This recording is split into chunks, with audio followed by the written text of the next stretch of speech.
ना कोणती क्रीम ना पार्लरला जायची गरज, हातापायावरील मानेवरील किंवा चेहऱ्यावरील पूर्ण काळे डाग निघून जातील या घरगुती उपायाने। अगदी स्किन टॅनिंग असेल किंवा अशा प्रकारे काळवटपणा आला असेल तर पूर्णपणे नाहीसा होतो। फक्त हा उपाय करा। घरातील अगदी 2-3च वस्तू लागणार आहेत ज्या की सहज घरामध्ये मिळतात। वेगळा असा खर्च करण्याची गरज नाही आणि याला बनवणं देखील खूप सोपं आहे। इन्स्टंट लाईव्ह रिझल्ट मी आपल्यासोबत शेअर करणार आहे, त्यामुळे व्हिडिओ शेवटपर्यंत बघा। आवडल्यास मित्रपरिवारासोबत शेअर करा। अगदी कितीही काळवटलेली त्वचा असेल ना तर खूप छान उजळते, त्यामुळे पूर्ण प्रोसेस जाणून घ्या। तर बघा, यासाठी आपल्याला इथे लागणार आहे एक बटाटा स्वच्छ मी धुवून घेतलेला आहे। वरचा त्याचा भाग काढला तरी चालतं किंवा नाही काढलं तरी चालेल। अशा प्रकारे त्याला आपल्याला खिसून घ्यायचा आहे। अगदी कमी जास्त तुम्ही तुमच्यानुसार करू शकता। थोडाफार बटाटा उरलेला देखील असेल ना तर तो देखील असा वापरला तरी चालतं, म्हणजे अर्धा बटाटा देखील पुरेसा होतो। त्यानंतर बघा, आता मी याला खिसून घेतला आहे। खिसून घेतल्यानंतर आपल्याला याचा रस काढायचा आहे। बटाट्यामध्ये असा भरपूर रस असतो, तर याला आपल्याला असं पिळून चांगलं व्यवस्थित काढायचं आहे। गाळणीने देखील तुम्ही पिळू शकता। आता बघा, 2-3 चमचे बटाट्याचा रस इथे आपल्याला निघालेला आहे। तर तुम्हाला जर हे जास्त लोकांसाठी, जास्त व्यक्तीसाठी बनवायचं असेल तर थोडं तुम्ही बटाटा मोठा घेऊ शकता किंवा प्रमाण कमी जास्त जरी केलं तरी चालतं। यानंतर बघा, आपल्याला इथे लागणार आहे चिमूटभर हळद। अगदी थोडीशी हळद आपल्याला वापरायची आहे। जसं की आपल्या सर्वांनाच माहित आहे, हळदीचे खूप फायदे आहेत। स्किनला ब्राईट करण्यासाठी खूप जास्तही मदत करते आणि स्किनला हील देखील करते, त्यामुळे नक्की आपल्याला हळद वापरायची आहे। तर बघा, हळद टाकून मी व्यवस्थित आता याला मिक्स करून घेत आहे। आणि हो, तुम्ही हा व्हिडिओ कोणत्या गावातून किंवा शहरातून बघत आहात ते मला कमेंट बॉक्समध्ये नक्की सांगा, जेणेकरून माझा व्हिडिओ कुठे कुठे पोहोचला मला ते कळेल। यानंतर बघा, आपल्याला इथे लागणार आहे शॅम्पू। इथे तुम्ही कोणताही शॅम्पू वापरलं तरी चालतं आणि अगदी चमचाभर शॅम्पू देखील पुरेसा होतो, किंवा जसं तुम्ही कमी जास्त प्रमाण घेत असाल त्यानुसार शॅम्पू देखील कमी जास्त जरी केला तरी चालतं। तर बघा, असा शॅम्पू मी या मिश्रणामध्ये टाकत आहे आणि त्यानंतर आपल्याला याला व्यवस्थित असं मिक्स करून घ्यायचं आहे, फेटून घ्यायचं आहे, एकजीव करायचं आहे। तर हे जे मिश्रण आहे ना बघा, तुम्हाला जर भरपूर दिवसासाठी असं बनवून ठेवायचं असेल ना तर ठेवू शकता। भरपूर दिवस तुम्हाला याला वापरता येईल आणि रोज रोज बनवायची गरज नाही, तसं तर रोज रोज लावायची देखील गरज नाही, कारण की पहिल्याच वेळेस खूप छान रिझल्ट मिळतो। आता बघा, शॅम्पू टाकून चांगलं मिक्स केलं की त्यानंतर यामध्ये मी टाकत आहे coffee powder. Coffee powder optional आहे, तुमच्याकडे असेल तर टाका, नसेल तर नाही टाकली तरी चालतं।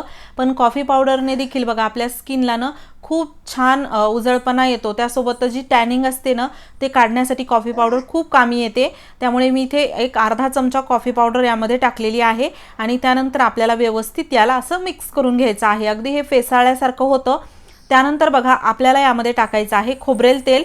4-5 थेंबच आपल्याला खोबरेल तेल टाकून व्यवस्थित मिक्स करायचं आहे। खोबरेल तेलाने देखील आपली स्किन खूप छान नरिश होते, त्यासोबतच स्मूथ देखील होते। आणि इथे आपण यामध्ये तर नक्कीच याला वापरायचं आहे। आपल्या घरी देखील असतं कोकोनट ऑइल आणि त्यासोबतच चांगलं मिक्स करायचं। त्यानंतर आपल्याला इथे वापरायचा आहे खायचा सोडा। बेकिंग पावडर किंवा खायचा सोडा असं काही तुम्ही घेऊ शकता, किंवा इनो जरी वापरलं तरी चालतं।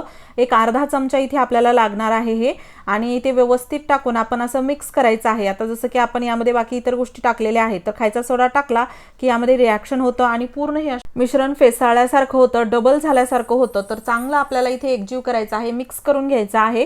आणि आता बघा, हे तुम्हाला वाटत असेल की खूप कमी झालेलं आहे, तर अजिबात नाही। अगदी 1-2 हातांना मानेवरती किंवा पूर्ण बॉडीसाठी देखील तुम्ही याचा वापर करू शकता।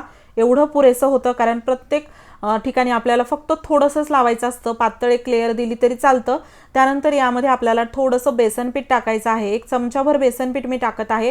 तुमच्याकडे जर मुलतानी मिट्टी असेल ती वापरा, किंवा तांदळाचं पीठ असेल तर ते देखील तुम्ही इथे वापरू शकता।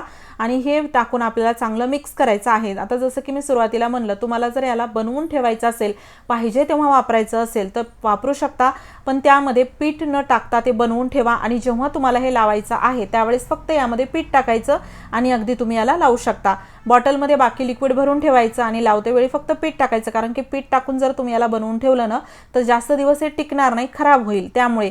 आणि आता बघा, पीठ टाकल्यानंतर अजूनच हे थोडंसं घट्टसर होतं, फेसाळल्यासारखं होतं। आणि आता याला आपण सर्वात महत्त्वाचं म्हणजे कधी कुठे कसं लावायचं हे बघणं खूप गरजेचं आहे। आणि जसं की मी म्हणलं सुरुवातीला, लाईव्ह रिझल्ट देखील मी तुम्हाला दाखवणार आहे। तर बऱ्याच जणांच्या बघा मानेवरती असे काळे डाग होतात, काळसरपणा जाणवतो। आता बघू शकता, मान अशी वरती केली की खूप जास्त हा भाग काळसर दिसत होता। होता आणि मान अशी सरळ केल्यानंतर थोडा हा कमी वाटत होता, पण काळे डाग प्रॉपर तुम्ही बघू शकता बरेच झालेले आहेत आणि बऱ्याच जणांच्या मानेवरती असे डाग दिसतात. कितीही काही केलं तरी जात नाही, साबण लावा काही लावा, पण हा उपाय केल्याने हे जातं. कारण की आता बघा यामध्ये टाकलेल्या ज्या वस्तू आहेत ना, तर त्यामुळे याचा रिझल्ट येतो. आणि बघू शकता इथे ना आपल्याला अशा प्रकारे फक्त पातळ असं थोडंसं हे लेप लावल्यासारखं लावायचं आहे, फेस पॅक जसं आपण लावतो तसं. आणि लावून ना याला 5 ते 10 मिनिट ठेवायचं आहे. खूप जुने डार्क असे डाग असतील ना, तर तुम्ही याला साधारण 10-15 मिनिटं ठेवा, म्हणजे चांगले हे पूर्णपणे निघून जातील. बाकी काही दिवसापूर्वीच असतील, थोडे असतील, तर अशा प्रकारे 5 ते 10 मिनिट ठेवायचं आणि 10 मिनिटानंतर याला थोडंसं असं हळूवार हाताने चोळल्यासारखं करायचं. तर आता या ठिकाणी बघा अशा प्रकारे थोडंसं चोळायचं, जास्त घासून चोळायची गरज पडत नाही. आणि त्यानंतर ओल्या कपड्याने किंवा सरळ पाण्याने असं टिश्यू पेपरने जरी याला पुसलं तरी चालतं. आणि आता रिझल्ट बघा तुमच्या समोर मी इथे याला असं पुसून दाखवत आहे आणि खूप छान फरक जाणवतो. आणि पहिल्याच वेळेस बघू शकता अगदी 90% डाग पूर्णपणे नाहीसे झालेले आहेत. अगोदर आणि आतामध्ये तुम्हाला फरक जाणवतच असेल. आणि थोडेफार जर डाग वाटत असतील तर अगदी 2-3 दिवसानंतर परत एकदा करून बघायचं, पूर्णपणे डाग नाहीसे होतात. खूप छान. इथे मी नंतर पाण्याने धुतल्यावर देखील तुम्हाला दाखवते कसं स्वच्छ पूर्ण झालेलं आहे.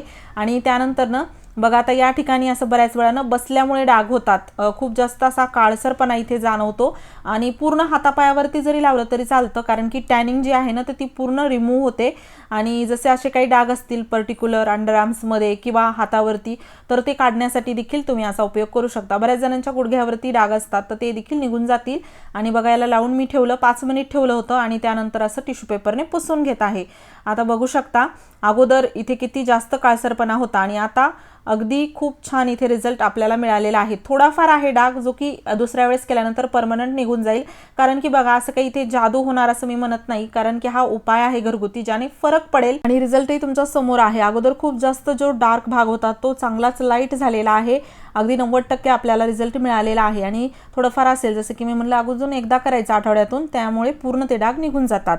आणि त्यासोबतच जसं तुम्हाला पूर्ण हातावरती पूर्ण पायावरती लावायचं असेल ना, तर अशा प्रकारे आंघोळीच्या अगोदर पूर्ण लावून घ्यायचं आणि त्यानंतर स्वच्छ पाण्याने याला आपल्याला 5 ते 10 मिनिटानंतर थोडंसं चोळून का होईना धुवून घ्यायचं आहे, म्हणजे पूर्ण डाग निघून जातात. आणि असं नाही की फक्त डाग निघतात, अगदी तुमची जी स्किन आहे ना तर ती खूप अशी छान टवटवीत होते. आणि त्यासोबतच काय तर पार्लरला जायची कधी गरज पडत नाही, घरच्या घरी आपण अशा प्रकारे स्किनला ब्राईट करू शकतो, डाग काढू शकतो. आणि फक्त यामध्ये ना थोडा शॅम्पू आपण टाकलेला आहे. जर तुम्हाला स्किन सेन्सिटिव्ह असेल तुमच्या चेहऱ्याची तर चेहऱ्यावर लावू नका, शॅम्पू न टाकता याला बनवा, म्हणजे तुम्हाला याला काही त्रास होणार नाही.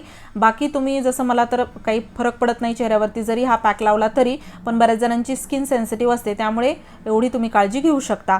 आणि यानंतर बघा आता हात मी स्वच्छ धुवून घेतलेले आहेत. आता जिथे तुम्ही याला लावाल ना त्यानंतर याला धुवून घेतल्यानंतर आपल्याला त्या ठिकाणी एखादं जसं मॉइश्चरायझर लोशन किंवा खोबरेल तेल थोडंसं लावायचं आहे, म्हणजे स्किन चांगली मॉइश्चराइज राहते, नरिश होते. नक्की ट्राय करून बघा. काही प्रश्न असतील तर कॉमेंटमध्ये विचारा. व्हिडिओ आवडला असेल लाईक करा, शेअर करा. चॅनलवरती नवीन असाल सबस्क्राईब नक्की करा.